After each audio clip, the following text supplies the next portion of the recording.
Selamat pagi, selamat siang, selamat sore, selamat malam dari kami tim Angels Verbum Channel.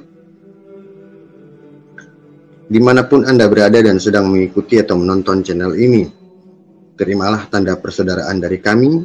Salam damai sejahtera untuk Anda semua. Salve berkah dalam.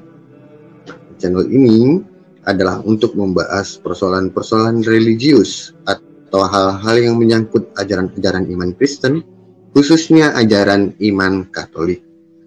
Dalam hal ini kami mewartakan ajaran Kristen Katolik yang di dalamnya terdapat 3 pilar ajaran gereja, yakni tradisi suci, kitab suci, dan magisterium.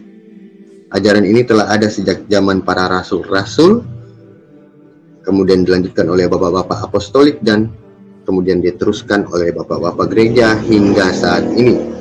Baiklah, untuk Bapak Ibu, untuk konten kita pada kali ini adalah mereview The Chosen episode 1 pada season 1, di mana memfokuskan kepada seorang perempuan bernama Maria Magdalena. Nah, berikut kita lihat tayangannya.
Nah, seperti yang kita lihat Bapak Ibu dalam tayangan tadi, di mana film The Chosen mengambil kisah Maria Magdalena sebagai wanita yang dirasuki iblis, lalu akhirnya bertemu dengan Yesus. Nah, bagaimanakah pandangan Gereja Katolik tentang sosok Maria Magdalena ini? Mari kita lihat dan kita bahas bersama dalam literasi berikut. Nah, kita sekarang akan membahas tentang Maria Magdalena. Nah, literasi ini sebagian kita ambil dari sebuah karya dari Lee Chung Yen, buku Pengakuan Maria Magdalena, Saat-saat Intim Bersama Sang Guru. Penulisnya Lee Chung Yen atau Martin Suhartono, penerbitnya Canisius Yogyakarta tahun 2005, 232 halaman. Namun tidak semuanya kita ambil ya. Nanti ada cuma kita ambil penjelasan tentang Magdala. Nah, sebagian dari beberapa literatur Katolik lainnya juga kita pakai untuk penulisan literasi ini. Baik, jadi siapakah Maria Magdalena itu? Apakah dia yang dirasuki iblis? Atau perempuan yang mengalami pendarahan? Atau perempuan yang mengusap kaki Yesus dengan rambutnya? Atau banyak yang juga mengatakan bahwa dialah sang PSK atau pelacur yang ada di dalam Alkitab. Jadi siapakah sebenarnya Maria Magdalena ini? Jadi Maria Magdalena adalah orang yang dikenal dengan sebutan bahasa Yunani, yaitu sang gadis Magdala. Itu di dalam Matius, di Markus, di Lukas dan Yohanes dituliskan bahwa Maria Magdalena adalah gadis dari Magdala. Akar nama ini dalam bahasa ibunya disebut Miriam, bahasa Aram Mariam, bahasa Yunani dan Latin adalah Maria. Jadi bila dihubungkan dengan ruang punya arti gemuk atau tebal, dengan rasa perasa pahit dengan orang lain, kuat atau suka berontak. Jadi nama Maria ini banyak juga artinya ya. Bisa gemuk, bisa tebal, bisa rasa perasa pahit, atau kuat, atau juga suka berontak. Nah, Maria dari Magdala. Magdala itu adalah sebuah tempat ya, nama tempat, nama kota, nama satu pedesaan lah ya. Tapi di sini dituliskan di dalam buku itu adalah sebuah kota besar. Magdala adalah kota besar di tepi danau luas berbentuk kinor atau alat musik kecapi, yang karena itu kelak disebut Yam Kineret atau Laut Kineret.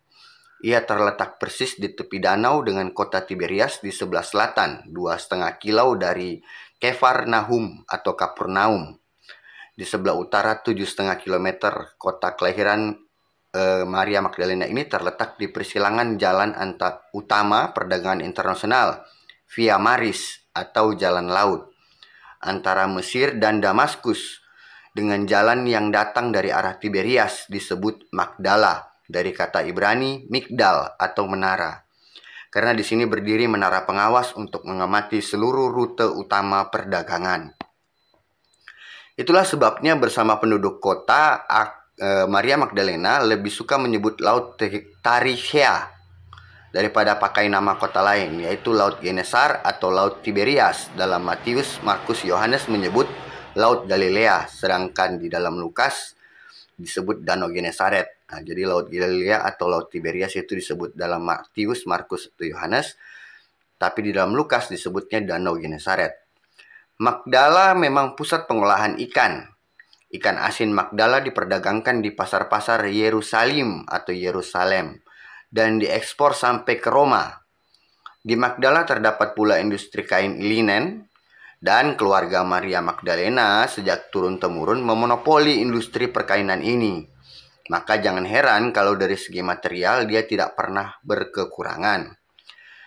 Faktanya memang di kemudian hari sudah tidak ada lagi kota Magdala di wilayah tersebut, melainkan pemukiman kecil El Migdal atau El Migdal. Ya, jadi sudah berubah nama. Kota ini memang terkenal makmur dan kaya, namun rusak dari segi moralitas. Tafsiran para rabi di zaman itu mengenai kitab Ratapan 2 ayat 2 mulai dengan kalimat Hashem menghancurkan seluruh kota-kota Yakob tanpa belas kasihan. Hasem itu adalah sang nama. Orang Yahudi tak ingin menyebut nama yang maha kuasa. Dan Magdala disebut sebagai salah satu contoh. Sebagai kota perdagangan internasional, Magdala dipenuhi orang dari segala macam ras, agama, dan budaya yang biasa bertemu di pasar dan jalan-jalan. Proses menyerap budaya Yunani atau disebut Helenisasi memang semakin umum sejak Alexander Agung. Itu ada di dalam 1 Makabe 1 ayat 1. Namun tahta Makedonia di tahun 336 sebelum Masehi dan memperluas wilayah kerajaan Yunani sampai ke daerah kekuasaan Persia di tahun 312 sebelum Masehi termasuk tanah ini.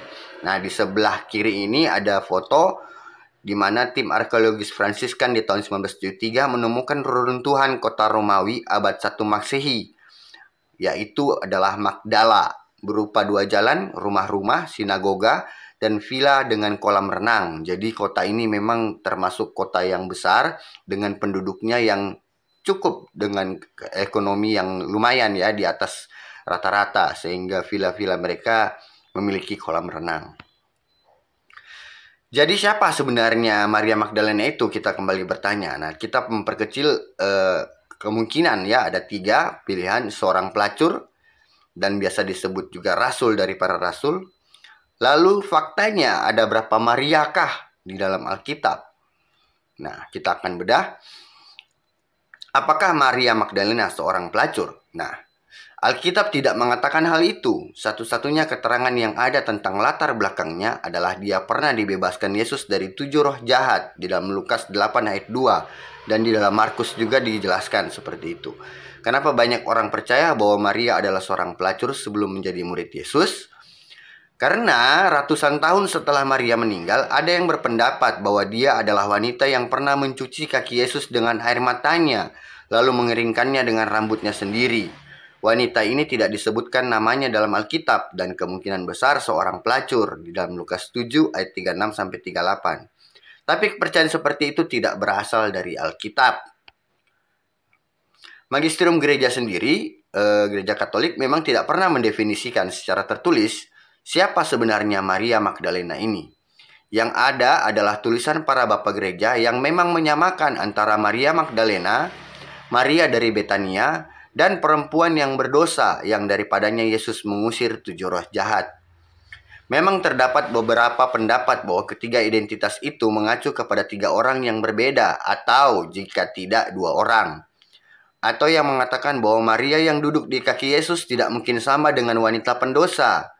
Tapi Bapak Ibu, menurut tradisi gereja Katolik, justru kalau memang kita menyangkut pautkan tentang wanita pendosa Maria yang duduk di kaki Yesus itu, karena kuasa pengampunan dari Tuhan Yesus itulah maka Maria Magdalena yang tadinya hidup sebagai pendosa dan yang darinya diusir 7 roh jahat, Lukas 8 ayat 2, maka setelah bertobat ia dapat sungguh menjadi murid Yesus yang setia, yang memilih untuk duduk mendengarkan Yesus daripada melakukan sesuatu yang lain ketika Yesus datang ke rumahnya, dalam Lukas 10 ayat 38 sampai dengan 42. Nah, kalau Bapak Ibu ingat, ini adalah konteks di mana Lukas menceritakan tentang Yesus yang datang ke rumah Lazarus bertemu bersama saudara-saudara Lazarus, yaitu Marta dan Maria, dikatakan di situ. Nah, Maria ini juga bisa disangkut pautkan, banyak orang beranggapan bahwa Maria ini adalah Maria Magdalena.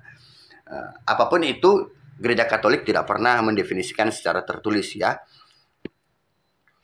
Mungkin yang cukup berpengaruh dalam hal ini adalah khotbah atau homili dari Paus Gregorius I tahun 591 yang mengatakan ia yang dikatakan sebagai perempuan pendosa yang dipanggil Maria dari Betani oleh Rasul Yohanes, kita percaya sebagai Maria yang daripadanya Yesus mengusir 7 setan menurut Rasul Markus.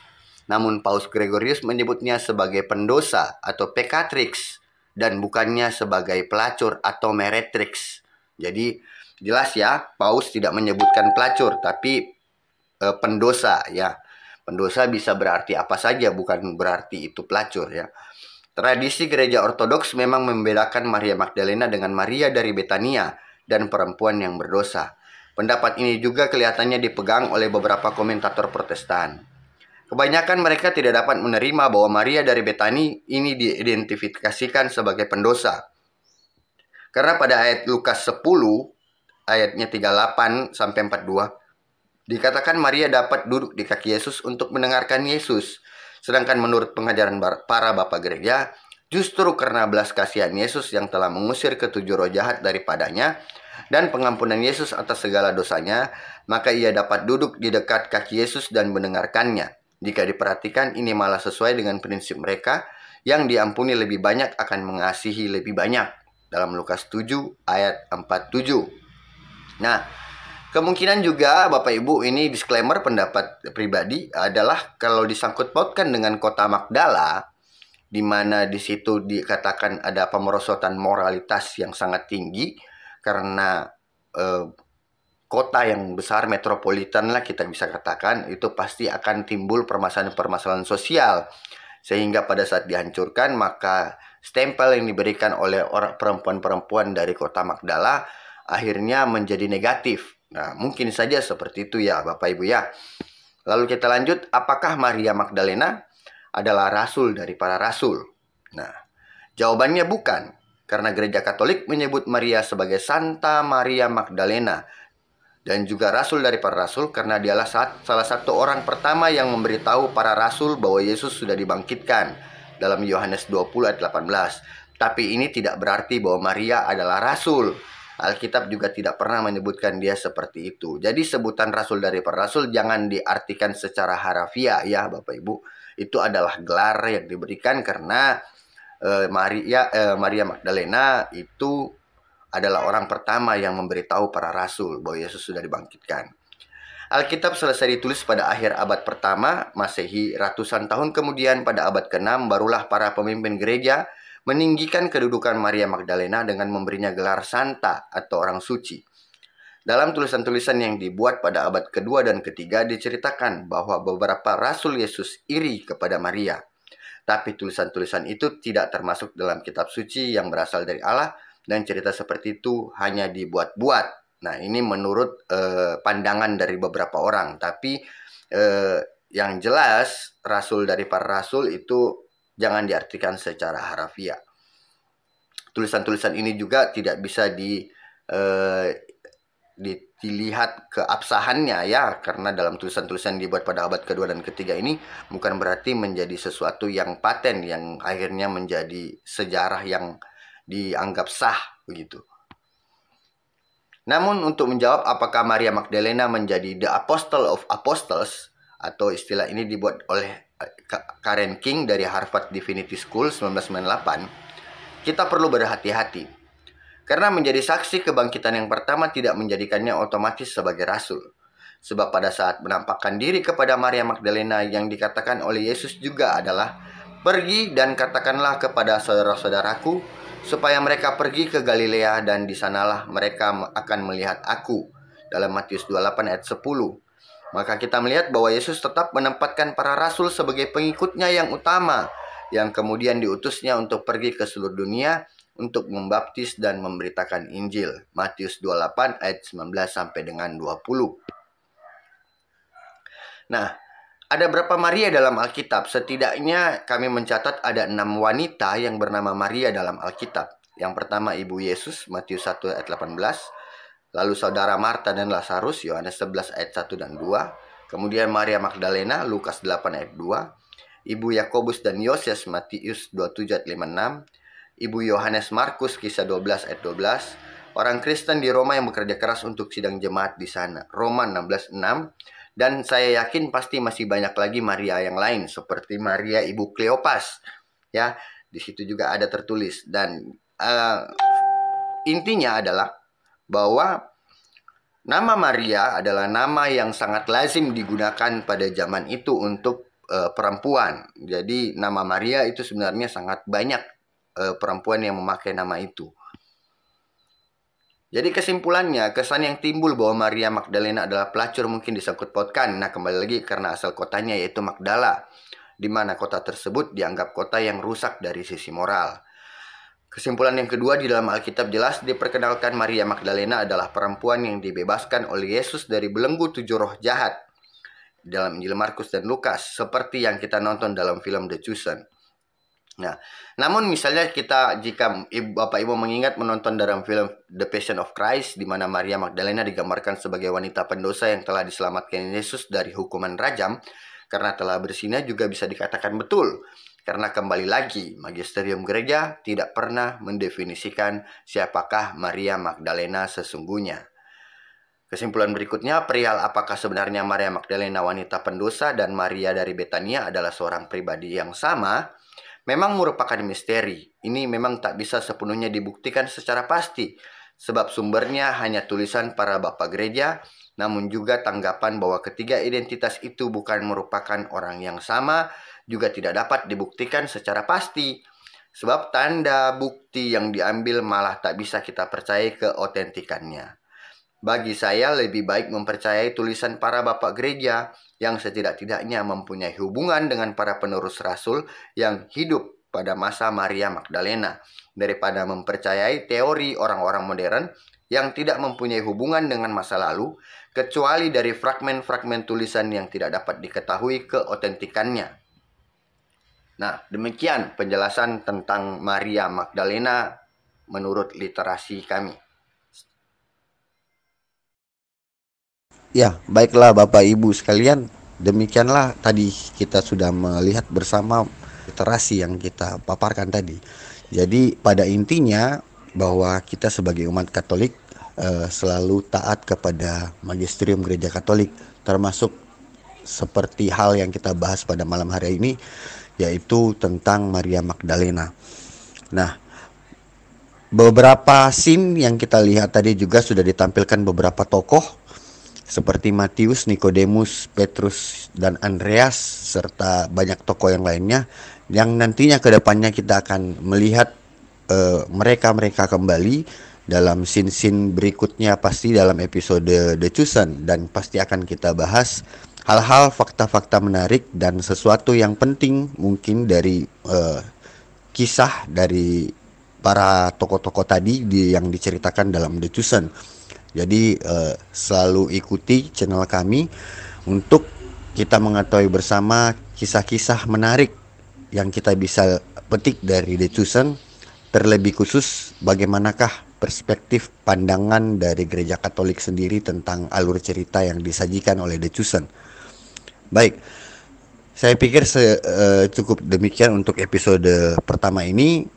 Mohon bantuannya untuk Bapak Ibu selalu memberikan like dan subscribe channel kami, dan jika ada pertanyaan-pertanyaan yang sekiranya mungkin Bapak Ibu ingin tanyakan kepada kami, silahkan tuliskan di kolom komentar dan sebisa mungkin kami akan menjawab di lain kesempatan di episode-episode berikutnya. Dan kami juga pastinya akan suatu saat akan membuka live sehingga kita bisa langsung berbincang-bincang, saling tanya jawab secara live dengan Bapak Ibu sekalian. Baik, demikian.